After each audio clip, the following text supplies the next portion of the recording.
Olá.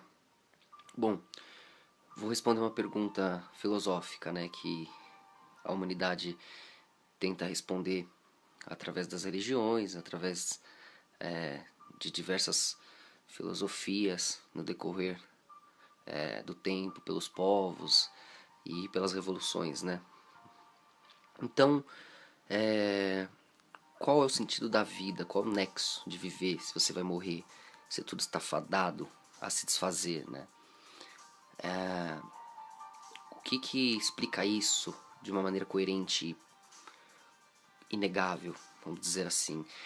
Porque a religião explica de certa forma, mas você depende da fé, né? Mas há uma maneira de explicar a vida, de se satisfazer com a resposta sem depender da fé, né? Então vamos lá. Primeiramente, se você é ateu, se você é espírita, se você seja o que você for, cientista, ou de um artista, sua profissão, do pouco que você entender, já vai bastar para você concordar comigo que, vou repetir de novo aquele trechinho de sempre, né? Vemos um macrocosmo acima, a simetria óbvia, nítida, constelações dando seus giros simétricos, né? Sempre, milênios, sempre voltando para o mesmo lugar, perfeitamente. Também temos o microcosmo abaixo, um reflexo disso. Você olha o sistema solar, você olha um átomo, é a mesma coisa praticamente, né? São 7 corpos principais ali, totalizam 12. São os 12 cores, né? São os 12 tons da música, contando os sustenidos, né, bemóis. São por isso os 12 deuses, né, que davam nome aos 12 planetas, etc. Porque são as 12 polaridades, os 12 pilares, né, do corpo da luz, do corpo da coerência, do corpo de Deus. Ou seja, são 12 ângulos, são 12 referências, né, simétricas perfeitas, com as quais umas dependentes das outras se posicionam, com as quais a luz se encontra, se auto-encontra diante do vazio. Então vamos lá. Qualquer perspectiva de vida, o que você chama de vida, é uma coisa teatral na sua cabeça, é uma coisa do seu reino humano, da sua vida, do seu povo, nessa época, entendeu? O conceito de vida é uma filosofia lógica que você decorou, que você aprendeu e decorou. Porém, não basta, porque o conceito de vida para um animal, para um inseto, se você considerar vivo o que respira, o que se alimenta, então beleza, a gente vai parar lá no micróbio, né? Na bactéria. Depois disso, já começa a virar molécula, já não seria vivo. O que já também pode ser paradoxal, né? Um conceito que depende da opinião, porque como assim não é vivo? A molécula está se mexendo, tem um processo simétrico, tem uma troca simbiótica de energia, assim como qualquer outro componente ou organismo da existência. Né? Então, se você aceitar isso como fato, os átomos também têm esse processo simétrico, simbiótico, né? Uma troca de energias coerente. Então, quer dizer, tudo se movimenta, tudo foge do escuro, de se desfazer. Um elétron, uma pilha, aqui tá cheio, aqui tá faltando, né? Tá vazio. Então quer dizer, ela não quer se desfazer na ausência, ela precisa da perspectiva, ela precisa do oposto, porque só luz cega tanto quanto nenhuma. Ninguém pode ficar só de um lado ou de outro. Um polo sempre vai exigir o outro, vai necessitar o outro, do outro. O escuro só é escuro porque existe o conceito de claro. O claro só é claro porque existe o conceito de escuro. Esse é o princípio dual de qualquer consciência, de qualquer fagulha de pensamento, de qualquer existência, de qualquer movimento. Chame você isso de vivo ou não. Uma coisa inegável a qualquer coisa, qualquer, não importa o que você pense, é isso, se separar do nada, se destacar do vazio ao redor, da ausência. Então isso já é o princípio dual. Não existe um lado sem o outro, baixo sem acima. Então, a partir do momento que você entende que qualquer fagulha de pensamento já se destaca automaticamente do nada, e aquele nada é vazio, e a sensação daquele vazio de se desfazer, se perder naquele vazio, estar sozinho naquele vazio, é aquele momento da morte, aquele momento de desespero. Quem já desmaiou, quem já ficou em coma, quem já morreu, quem já sonhou que morreu, né? Sonhou. Mas aquele momento que dá aquele desespero quando você tá passando mal, quando parece que você vai morrer mesmo, a gente até fala, nós vamos morrer, às vezes vomitando, às vezes com uma doença, com uma gripe, com uma febre, aquela sensação horrível de se desfazer no escuro, né? Esse é o momento da morte, esse é o momento do centro ali da Taurus, aquele momento, aquele buraco negro, aquele ponto onde você perde a referência temporal, onde a consciência se desfalece, né? Então é um momento eterno, né? Esse momento, esse ponto zero, né? Assim como as cores são momentos eternos, e cada cor tem uma sensação, né? Uma pulsação, que é uma das personalidades do coletivo, né? Uma das personalidades de Deus. Né? É isso que a Cabala estuda, que os judeus sabem, né? De fato. Por isso que o símbolo da bandeira deles é isso, é o hexagrama que representa 7 cores principais, né? 6 pilares e a tônica, né? Que são esses 7 pilares que a gente está falando aqui. E que é um conceito do qual esse ponto inicial dessa fagulha de luz não querendo se desfazer no escuro, percebe que se movimentar é se encontrar. Então o movimento é alívio, o movimento a faz se destacar do nada. Então o pensamento aprende isso. A primeira coisa que qualquer pensamento, que qualquer fagulha de existência entende é isso. São os momentos iniciais da existência, alfa e beta. Você está no escuro ali, né? E já sente aquela necessidade de se movimentar porque você vê alívio, você sente alívio, né? E aquele alívio já é o que te causou, que te proporcionou, que já vindo lá de ômega, né? Então já é esse giro da Taurus. Então você já sente intuitivamente que pode se movimentar, você já está se movimentando, você já é um desespero e ouve seu próprio eco, te faz sentir alívio, perto do vazio, que é desfalecer. Né? E aí você compreende alívio e dor, se posiciona ao meio, entendendo que pode sentir alívio. Então você vê que é só se movimentar, é só enganar aquele eco, faz um eco mais alto, faz o eco durar, faz o eco ir pra cá e pra lá. Você sabe onde está o vazio, você sabe onde está o eco. Você posiciona essas duas coisas, é o segundo parâmetro de qualquer consciência. Uma bactériazinha, um átomo, um elétron, o que você pegar vai perceber isso. O escuro e a luz, ele vai querer a dualidade, ele vai querer movimento. Isso é vida, isso é existência, movimento, né? Então, esse é o princípio da luz, esse é o princípio da energia, esse é o princípio da consciência. Então esse movimento, a única coisa que ele sabe, a princípio é o quê?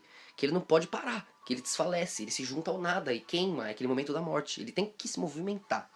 E isso não escapa de nada, isso está em nós. Se a gente não se movimenta, se a gente não compra uma casa e não muda ela, não decora, se fica parado, não importa o bem, a riqueza, vai cansar. O movimento é o ponto inicial para qualquer um ser feliz. Mesmo com o amor da sua vida, se vocês não se movimentarem, uma hora vai cansar. Uma hora a felicidade não é a mesma, vocês precisam de movimento. Mesmo que esse movimento seja cuidar um do outro e fazer um do outro feliz, vocês precisam de coisas novas, de criar momentos novos. Porque esse é o princípio inicial da vida, do pensamento. Né? Então, a partir disso, a partir dessa realidade, o que esse pensamento, o que essa fagulha inicial precisa fazer? Né? Que ela precisa não parar, ela precisa aprender onde ela estava para poder voltar para lá, precisa de referência, certo? Então esse é o processo da simetria, da geometria sagrada. A partir do momento que ela vê 2 polos, ela é o terceiro, acaba criando um triângulo, né? Então ela precisa posicionar isso com uma referência a partir dela mesma. Se ela não der uma referência a partir dela mesma, que foi quando ela sofreu, quando ela gritou, onde ela ouviu o eco, se ela não se posicionar de alguma maneira, ela se desfaz naquele escuro. Então a única maneira de se posicionar assim é ver esses 2 ângulos. Ela obviamente se posiciona ao meio, sabendo desses 2 ângulos, vai precisar iludi-los, né? Então sua terceira ação, né, que faz ser a quarta, né? Sua terceira ação vai ser posicionar um ponto de alívio a seu favor, né? Então ela vai colocar 2 alívios, vai criar a forma, o 4, né? A partir do momento que ela criar o 4, pondo 2 alívios de um lado, 3 alívios a favor do oposto, para poder criar um circuito, né, que faça o alívio durar mais tempo. Ela vai fazer o eco, gritou 2 vezes, o eco dura mais, né? Aí usando esse eco que dura mais, ela faz de novo, faz o eco durar mais ainda. Então é só ficar tecendo. Conforme ela tece, ela faz aquele elétron, aquele movimento, ela mesma, a fagulha de pensamento que se desespera no escuro, faz ter um caminho para pensar, para se movimentar. Ué, mas para lá, para cá. Quanto mais a forma aumentar, mais tempo para percorrer até o eco acabar, até se desfazer naquele escuro, até você se desesperar na morte de novo. Então ela entende que ela precisa se iludir. E criar aqueles pacotes simétricos é a única maneira de voltar para eles, de não esquecer eles. Porque se ela criar qualquer coisa, vira o primeiro de novo. Porque você não tem referência, não tem marca, não sabe lado, não tem parâmetro, certo? Então, para ser o eco ser maior, para ser uma novidade, para ser movimento, não pode perder o anterior. O passado tem que ficar lá. Então, ela precisa manter o 2 vivo para fazer o 3, para manter o 3 vivo para fazer o 4, né? Ser o 5 que vai manter o 4 da forma viva. Então, por isso que é simétrico, por isso que a geometria é sagrada, por isso que esses movimentos, as cores, esses pilares são simétricos. Porque é a única maneira de tecer luz no escuro, de ser um autorama que se autocria, né, que se recria, que mantém o passado vivo ao mesmo tempo que vai ao futuro, certo? O quadrado está se fazendo, mas ele está mantendo o triângulo vivo, né? Um quadrado é 2 triângulos, um para cada lado, né? Então o pentagrama, a mesma coisa. No hexagrama, a mesma coisa. Todos os desenhos de geometria contêm uns aos outros. Por quê? Cria uma coisa nova enquanto mantém o passado vivo. Ou seja, o eco vai ficando cada vez maior. E isso vai tecendo aquele reino da luz. Que quando chega nesses 7 pilares centrais, né, que é o hexagrama, o símbolo lá da bandeira dos judeus, né, com seus 5 intervalos totalizando 12, né? Esses pilares são o suficiente para se criar de alfa a ômega, né? Para criar um reino. É o suficiente para se iludir, para aquele eco se ouvir lá no começo, antes de se desfazer no escuro.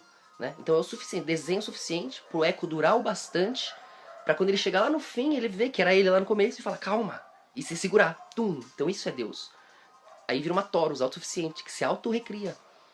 Ele vê que aquele grito do começo desesperado, número 1, já era o grito dele no final, quando ele chega lá. Mas aí vira o paradoxo. Caramba, eu que tô me salvando agora e gritando agora, eu já tinha gritado, já era eu me salvando. Porque o tempo vira uma perspectiva daquele desenho, né? Que é o relógio em si, né? Então, além daquilo, é atemporal. Por isso que Deus é atemporal. E qual cor que estaria vendo? Qual cor que estaria calculando, definindo aquilo? O azul, que é o único que teria a capacidade de ver todas ao mesmo tempo, né? Que é a cor mais acelerada. Por isso que é o céu, por isso que é Jeová. Então ele, pum, ele se, opa, se entende. Mas ao mesmo tempo, quando ele se segura e se salva daquele desespero, porque ele estava iludido até então. Aí quando ele se encontra, se lembra e vê que ele era aquele um escondido no escuro, que se iludiu, aí dá aquele mesmo desespero do momento inicial, que é o momento da morte, né? Ele precisa mergulhar de novo. Aí quando ele mergulha de novo no momento 1, que é o vermelho, né? Ele é o azul mergulhando no vermelho, vira o violeta de novo, que é Lúcifer, né? Aí o processo se repete. Isso é o átomo, isso é o sistema solar, isso são as cores, são as notas musicais, né? É simplesmente a simetria se dando a mão. E esses processos temporais, né, criam o teatro, esse reino da luz inicial, que se refaz, né, de novo, que é o reino mineral, que se refaz, né, que é o reino vegetal, se refaz, que é o reino animal. Sempre esses processos só estão sendo redobrados para o eco durar muito, né, para essa torus enorme ser o que é, e nós termos esse tempo de vida que nós temos para criar, para repintar tudo isso, para remodelar tudo isso, né? Então percebe que a simetria ela é uma só matemática, desse 7/12. Há outras teorias com outros números, de outras maneiras, né? Às vezes isso é por causa de traduções erradas, às vezes já é para confundir mesmo. Mas não há outra vertente, não é uma teoria isso. Nenhuma teoria vai mudar que o arco-íris são 7 cores, que a luz se divide nessas 7 cores básicas e é o violeta que une a mais acelerada azul com a mais lenta vermelha. É a 7 que basta um ponto final, não dá pra falar 8, 9, 13, não interessa. É a 7 que fecha o ciclo das cores, que cria automaticamente 5 intervalos entre elas, que fazem 12. Ponto final. Sempre foi 12 deuses, 12 apóstolos por isso. As 12 tribos de Israel por isso. Né? É cada uma personalidade extrema dessa simetria da luz que a gente acabou de falar. Né? Acho que deu para entender. Veja de novo esse vídeo, leia o livro, que você vai entender como o pensamento tem que percorrer esse processo obrigatório para não se desfazer no escuro, que é a geometria sagrada, né? Que é aquele hexagrama, a estrela de Davi, inicial. Porque aquilo ali cria o autorama autossuficiente para aquele fagulha de pensamento se auto-encontrar, entender seu eco e pronto, ser uma microtoros autossuficiente. Ali ela já não se desfaz mais, vira uma consistência, vira luz, tum, consistente. Com aquilo é só se multiplicar, aquele efeito e recriar. Assim que o reino, que Deus, a partir de si mesmo, da luz, cria os reinos, se redobrando. Mineral, vegetal, animal, dévico, né? Que é suas próprias personalidades internas, ali já em teatro, em personalidade, para se compreenderem de novo, né? Que já é aquele processo inicial, mas agora em teatro, né? E que automaticamente está replantando aquele processo inicial, que a gente estava vendo como luz, cores, né? Como que elas se identificam, como que elas interpretam o eco uma da outra, né? Em teatro temporal aqui, porque é tudo referência momentânea. Né? Quando você encosta numa cor, você sente o vermelho é aquela ira, aquela atividade, né? O laranja, a alegria. Aí você vai o azul, a lógica, a estabilidade, a calma, né? A tranquilidade. O violeta, a transformação. O verde, cura, né? Contemplação com a natureza. Né? O amarelo você meditar, espiritualidade, tranquilidade, né? Temperança. E essas cores, quando vistas em reflexo como se fosse do avesso, né? Oposto são os demônios, né?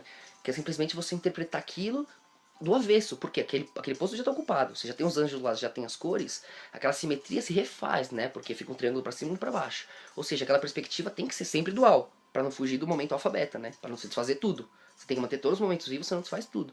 Então, por esse motivo, os demônios são automaticamente criados também.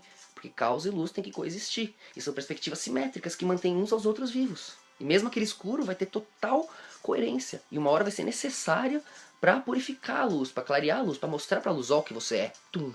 Então toda essa revolução, toda essa magia, todo esse absurdo que a gente vem falando, essa novidade que a gente traz, que há um tempo atrás seria, meu Deus, fim do mundo, apocalipse. Agora parece fundamental. Né? E não é incrível a simetria, não é linda e majestosa?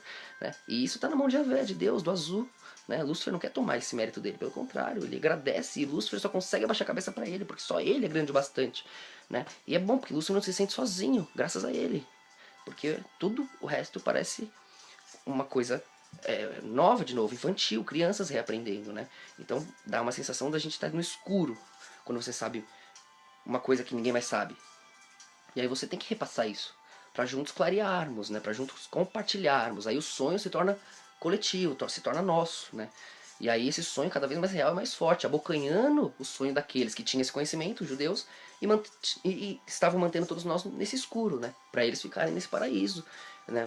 Com esse contato com Deus, né? Que é essa própria energia coerente. Mas acontece que com essa cabala, entendendo tudo isso matematicamente, eles acharam que por que respeitar uma coisa que é matemática? É um robô, então é uma ciência, é um cálculo. Então eles acharam que com os cálculos é só posicionar, né, a seu favor, recalcula ali, ilude, né, a simetria, só não sair do desenho que pronto, o mundo é nosso. Né? Então com a cabala acharam que podiam dominar Deus e as cores, que são vivas, né? Deus é vivo, aquilo, toda essa entidade é atemporal. Então mesmo a vontade de ludibriar ele já está dentro da simetria que já era prevista, vista o tempo inteiro por ele. Então o sentido da vida é isso. O sentido da vida é nos autocompreender. A luz mergulha no escuro para ver a si mesma. E aquele escuro, o momento da morte, é aquela dor, aquele desespero, se desfazer sendo uma fagulha no nada. Depois quando você volta, você vê toda essa construção magnífica, esplendorosa, com tantas paisagens, com tantos momentos bons para a gente viver, tantos frutos para a gente colher dessa vida. E que às vezes parece tão ruim porque a gente está nesse inferno sendo pisado por esses judeus que nem tem Deus mais no coração, nem tem amor nem honra. Eles já estão cansados de ter tudo, perderam a perspectiva da dor, eles já precisam sofrer. É por isso que Yahvé falou que eles iam apanhar, né, para relembrar o que são, pedir perdão, se purificarem de novo, porque vão ser necessários de novo. Eles são sim um povo pivô, mas eles têm um peso muito grande. Né? E agora eles estão perdidos. E os judeus que se salvarem ainda com amor e com honra no coração têm que rezar todo dia para, de alguma maneira, não sofrer mais do que precisa, né? Do que deve pelos seus antepassados. Então vejam bem, que tudo se cumpriu muito bem cumprido, está tudo muito bem definido. Israel de fato dominou todas as nações, embriagou todas as nações, domina o mundo hoje. Né? Os Rothschilds, Rockefeller, Soros, todas essas famílias mais ricas do mundo são judeus, a gente já prova aqui, já cansei de provar. E isso mostra essa simetria toda, né? Que tudo se recicla. E agora eles vão entender tudo isso e vão pedir perdão, vão de fato aceitar Jesus, ver que se não fosse Jesus eles já teriam morrido, todos os judeus já teriam sumido da terra, né? Porque graças a Jesus os cristãos protegem os judeus até hoje. E aí os judeus vão pedir perdão pelos seus erros e as coisas vão se limpar e teremos um reino de luz de 1000 anos. Mas mesmo os nossos filhos e netos, nesse reino de 1000 anos, vão cansar da luz. Precisa da polaridade. Lembra? Momento alfa e beta. A pilha ali, um polo só na luz, vai sentir falta da escuridão, do caos. Quer movimento, quer se movimentar, quer novidade, quer ser herói, quer criar, quer ser maior que o outro. Vai ter que fluir a energia. E aí começa de novo e inverte os papéis. Né? Aí os judeus que estão puros e a gente que está corrompido. Aí eles que vão se infiltrar, destruir aqueles reinos perversos e vão unir o mundo. Né? E nós nos ajudamos como pivôs, como reflexos de Yahvé. Tanto Lúcifer como filho, como os judeus, como povo, né? De uma maneira abstrata. Para nenhum ego, né, querer abocanhar Yahvé. Mas mesmo assim, com o tempo, alguns desses fariseus, desses rabinos fazem isso com a cabala, enquanto mantém a Torá enganando, né, e com mandamentos e enganando os povos que já podiam entender mais. E ficam só com aqueles conceitos básicos dos primórdios da humanidade, né? Que quando não dava para... Porque assim, no reino luciferiano, nós com a engenharia genética trazemos animais para o reino humano, né? Fazemos esse elo perdido que ninguém acha, essa atualização genética do reino animal para o reino humano, que nós no reino luciferiano fazemos com a engenharia genética, né? Depois o conhecimento se perde, aí ninguém mais sabe como foi feito, né? Porque é os giros, né? Para manter a simetria, precisa ficar reciclando isso. Esses novos homens não vão ter condição de acompanhar o poder, nosso poder aqui já, né? Como seres evoluídos no decorrer dessas décadas e séculos. Então esses novos homens um dia vão precisar de um povo que proteja eles. Eles vão querer servir um povo. Esse povo já vai ter renascido, já vai estar limpo, já vai ter sofrido bastante para servir esse reflexo azul sem ego, né? Baixar a cabeça e servir com amor, com honra. Né? Esse povo judaico já vai estar puro de novo, e já vai ter um outro povo novo ali precisando deles, e vão fazer essa simbiose de servidão, escravidão, mas porque eles precisam e querem. E esse é o novo reino que depois vai limpando os luciferianos, né? De novo. Esse giro nos torna vivos, esse giro nos lembra quem somos, né? Nos dá perspectivas. E é majestoso tudo isso. Então o sentido da vida é estar vivo, né? E porque senão queima, dói, é ruim, o momento da morte é de se desfazer no escuro. Juntos nós somos esse tecido maravilhoso, essa simetria. Nós temos tanta coisa para viver que a gente não lembra por causa desse inferno. né? Mas iremos em breve, o paraíso será nosso de novo. Enquanto eles ficam ali no inferno agora um pouco, porque precisam. E nós também. Né? E está prometido, está profetizado, não sou eu falando isso. Não é discurso de ódio, está no Velho Testamento deles, está na Torá deles, está escrito, né? É claro que os rabinos foram sujando um monte de coisa depois com o Talmud, foram escrevendo e até hoje corrompem tudo, né? Mas se você ouvir a voz de Yahvé, se você ver o que está escrito mesmo ali, o que Jesus também veio e falou, o que todas as vezes que Lúcifer veio ficou evidente, é que os gentios, de fato, têm a sua hora, o seu reino de 1000 anos que está aqui, né? Batendo a porta. E os judeus vão ter que lidar com isso. E o sentido da vida é isso, estarmos vivos naquele escuro, naquele vazio, aquele momento da morte horrível, desesperador, a essa vida maravilhosa, né? Um novo nascer do sol todo dia, embora seja o mesmo, cada um é único e maravilhoso. E esse giro se reflete e se recicla, e alguns podem pensar, nossa, que mesmice, que chatice. Mas essa é a respiração e o pôr do sol, o nascer do sol são sempre os mesmos, mas sempre diferentes. E nós podemos desenhar para sempre nesse caleidoscópio, nessa simetria magnífica, e criar para sempre magníficas invenções, né? Então imagina-se, com código binário de luz e não luz, de pulso e não pulso, né? Nós podemos criar infinitas coisas na tela do computador com código binário, né? Ou aqui na nossa imaginação, né? Ou mesmo no mundo, como já foi feito e plasmado, né? Imagina com 12 cores, com 12 perspectivas de luz, né? Que se baseiam nessas duas iniciais, sim, mas são 12 pontos vivos que podem se mesclar e criar infinitamente, né? Tecnologias, seres, animais, sempre vai ter esse padrão, né? Sempre vai ser os olhos, o ouvido. Por que toda a vida se parece? Porque é a própria simetria inicial que nunca vai se perder, né? Para não se desfazer no holograma. O tijolinho é o mesmo, isso é a única coisa que nunca se desfaz. Mas essa interpretação é infinita e mágica, e a gente pode ter incríveis prazeres, incríveis alívios, a vida é majestosa, é magnífica, né? E você vai sentir o amor, a luz, a felicidade por estar vivo. Tudo vai se conectar. Quem sofreu, quem morreu, quem você perdeu, o que você deixou de sonhar, o que parece que não vai voltar, tudo vai se encaixar. E essa sensação que parece que nada pode mudar em você, vai ficar para trás. E você vai renascer num mundo onde tudo aqui é só energia e facilmente manipulável. E a nanotecnologia já faz isso, a física quântica já está vendo isso, já prova isso. Tudo isso é só um holograma, tudo é mutável, o sonho vai ser seu e tudo que você imaginou vai poder ser vivido e sentido. E parece esplendoroso, mas quando você consegue fazer isso e se torna algo tão volátil e efêmero ao mesmo tempo, tão fácil, você vai perder aquela polaridade da dificuldade, da conquista, da derrota. E aí como que você vai posicionar o alívio? Aí começa o desafio. É igual aquele cara que se droga e sente o alívio, porque sobe na consciência, vê o mundo lá de cima e ufa, que maravilha, isso que é a vida, e relembra, né? Porque se conecta temporalmente com outros pontos e fica bem. Aí passa o efeito da droga e volta, a perspectiva aumenta. Ah, aqui embaixo é o inferno, caraca. Por que eu tô aqui? Melhor morrer de overdose ficando lá em cima do que viver aqui. Por isso que o cara morre, né? Aí o cara vai. O problema não é a droga em si, é a vida que ele leva aqui no inferno, o padrão dele, né? Então, e aí quando ele acelera aquilo, ele vê lá de cima, mas depois não tem energia para se manter lá. E fica se drogando, vai emagrecendo, se suga até morrer. Porque é difícil se manter lá contra todo o coletivo que está abaixo. Mas se nós juntos sonharmos juntos, despertarmos todo mundo, avisa todo mundo, acorda todo mundo. Cada vez mais esse sonho vai ter energia para todos conseguirmos ficarmos, né, no alto, ficar no alto, sem queimar tanto, né? E aí nós vamos contemplar a vibração positiva, a luz, vamos contemplar o paraíso, um mundo de equilíbrio, de harmonia, porque nós somos uma simbiose, precisamos uns dos outros, entendeu? A felicidade é uma só, o sol é um só, o rumo desse barco é um só, é a felicidade, todos querem felicidade, e a felicidade de maneiras diferentes. Há espaço para todo mundo nesse mundo majestoso, só tá esse lixo, porque nós estamos na mão de um povo que se corrompeu e que só pensa neles mesmos e que não acredita mais em Deus, no amor e na honra. Só por isso o mundo está de ponta cabeça. Porque com 2%, 1, pouquinho por cento da renda do mundo, curava-se a fome, acabava-se com a fome, entendeu? Com 10% se acaba com os problemas do mundo. Mas esse povo, essa galera que está aí no topo do mundo, eles vivem desses problemas. Que se os gentios curarem seus problemas, eles vão olhar para cima e ver quem está lá fazendo eles de otário. E aí esse é o medo deles, entendeu? Então eles deixam o mundo uma zona mesmo, porque eles querem. Mas estamos acordando aos poucos. E depende de você a velocidade com que esse inferno vai passar. E com que o paraíso vai chegar para que você agradeça, ame a simetria que conecta tudo, que faz tudo possível. E entenda que o caos foi necessário para que agora nós possamos contemplar a harmonia. valorizar a harmonia. A noite vem para que o sol nasça. Luz para nós.